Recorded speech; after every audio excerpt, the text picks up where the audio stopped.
What do we know of the enigma of life and death? What is life?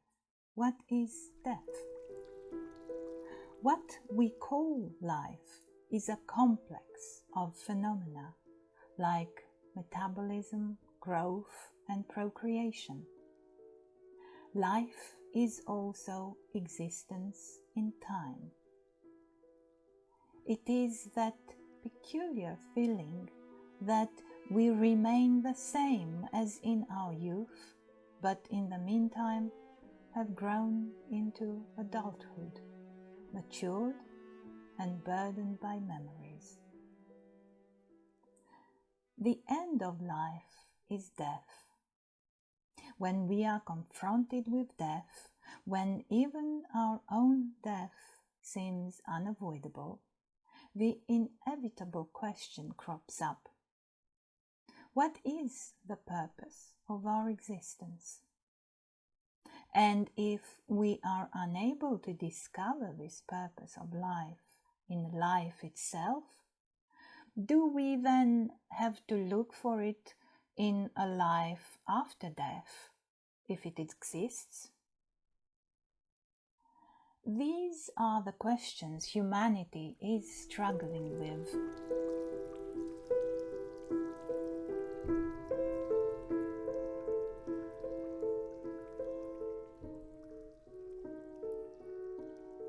We read a fragment of Manny's prayer in his hour of death. "Oh, my Father, look, I am chained in fetters. Oh, my Father, first Manas, hear my voice. Listen to me in my distress. May all covering and veils fall away by my supplication. I invoke Christ by his name, all angels in their glory and luster. I invoke your names. Liberate my spirit from its prison. Take away from me the garment of grief and lead me out of this world. O my Father, O original Manas, open upon my supplication the gate through which my complaint can reach supernature. Answer it, Virgin of the Light. Hear my voice, O you angels. Hear the voice of my supplication and release me from my fetters."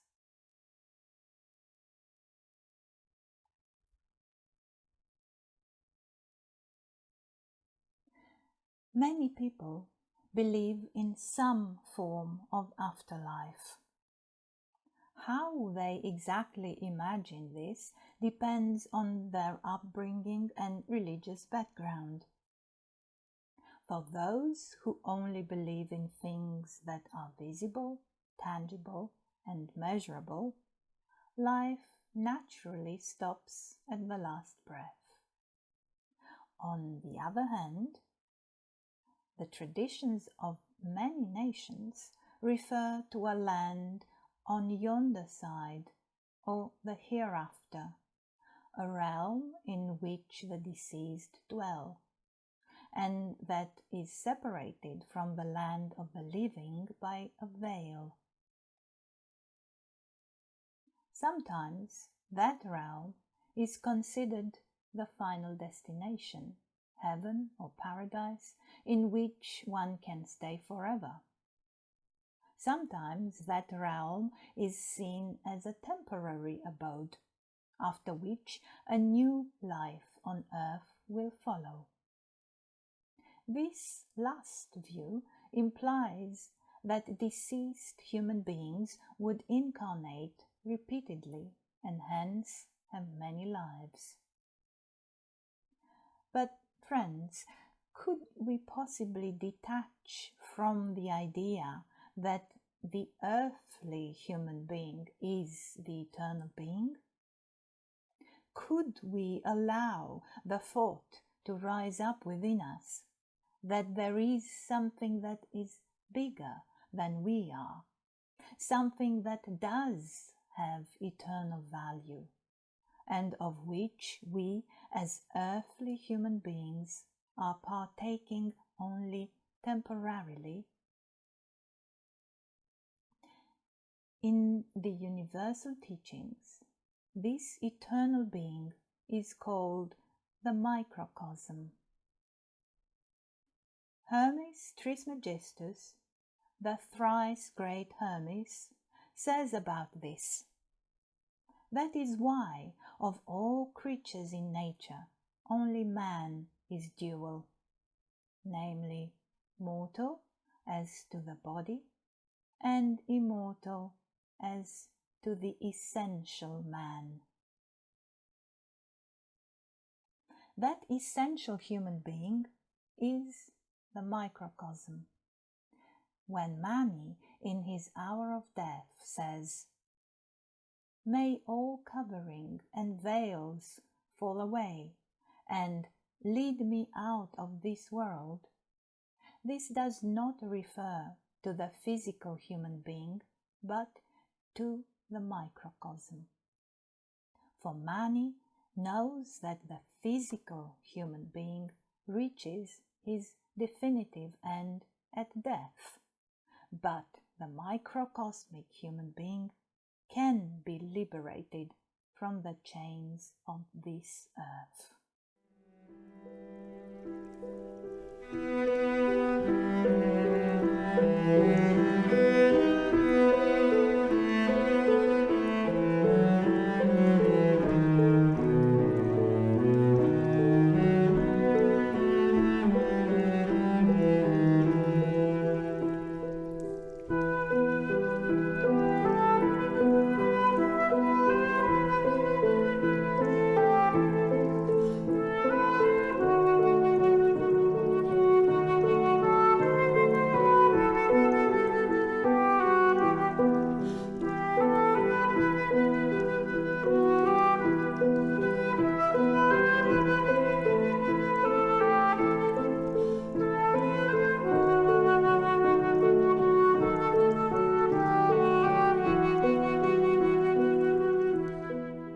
There is a path from birth to death, and there is a path from death to birth. This is a cycle, the turning of a wheel, the wheel of birth and death. In this process, the personality is born, grows up, and dies. He is a temporary inhabitant of the eternal being that we have called the microcosm. During the process of death, this personality is dissolved and disappears. The essence of the experiences gained during the life of that personality is recorded in the microcosm. Subsequently, a new birth is prepared. During this reincarnation, the microcosm adopts a new personality. Then the cycle has been completed. Thus, time and again the cycle is passed through in repetitive turnings of the wheel until the microcosm, filled with experience, begins to speak. I am of the present and the past, because everything that is has already been. Many incarnations have occurred, but no victory has been celebrated. The whole past had to take place. The wheel of life turns ever on. No one can ever escape this self until he understands the divine word. Love your neighbor as yourself. Perceive the selfishness of your being. Yes, even more, see the new other one. Let him within you be the foremost. The I of the present and the past in the house entrusted to me, the microcosm, now received the insight from all eternity through the cross.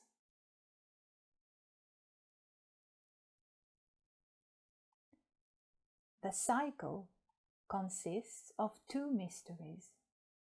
The first one is the mystery of the path between death and new birth. The second one is the mystery of the path between birth and death. We know little of the path between death and birth.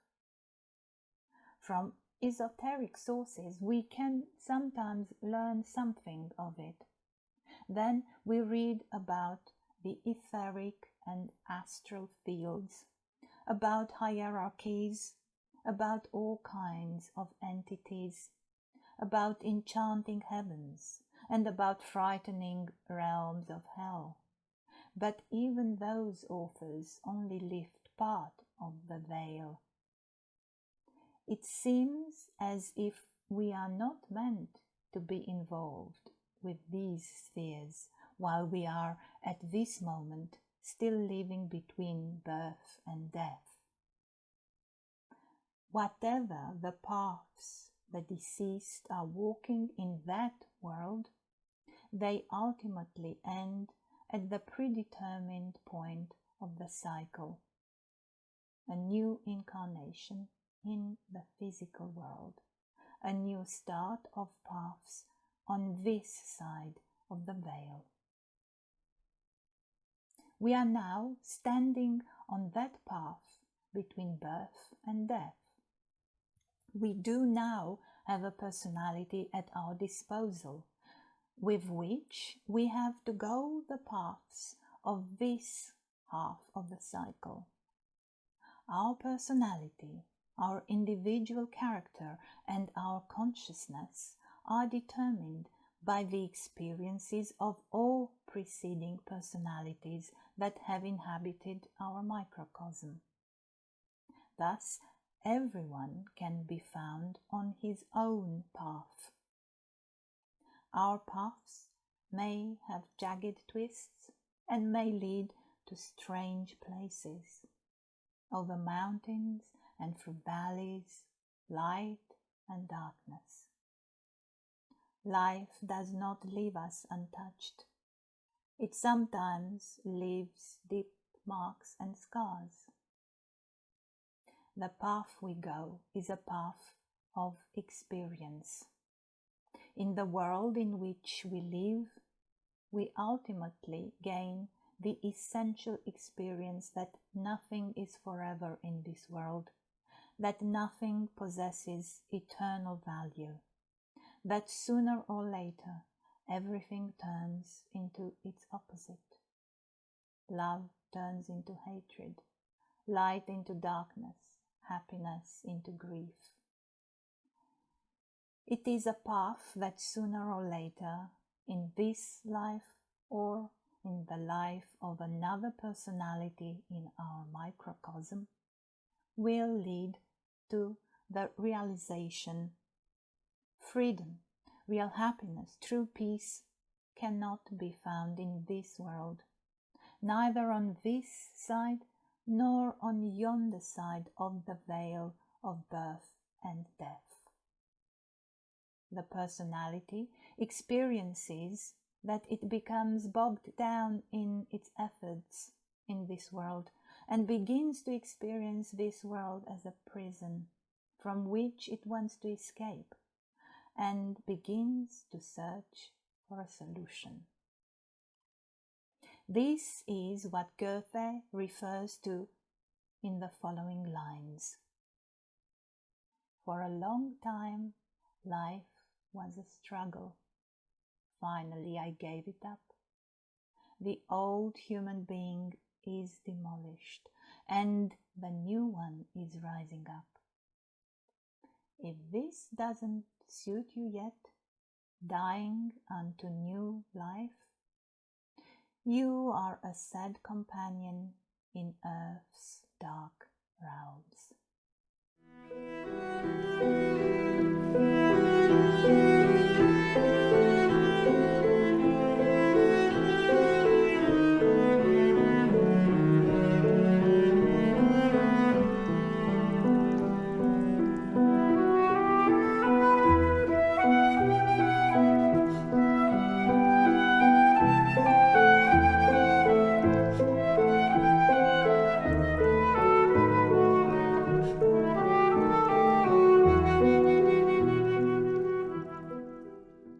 The human being who gains the insight that this world with its cycle of birth and death is a prison, is longing for liberation from it. This is possible on the basis of a divine nucleus that is present in every human heart. It is the divine spark, the nucleus of the microcosm, which does not originate from this world of cycles, but from the divine world. Outside space and time, outside the world of this and yonder side, the spirit, the world of God, of the Absolute, Atman, can be found.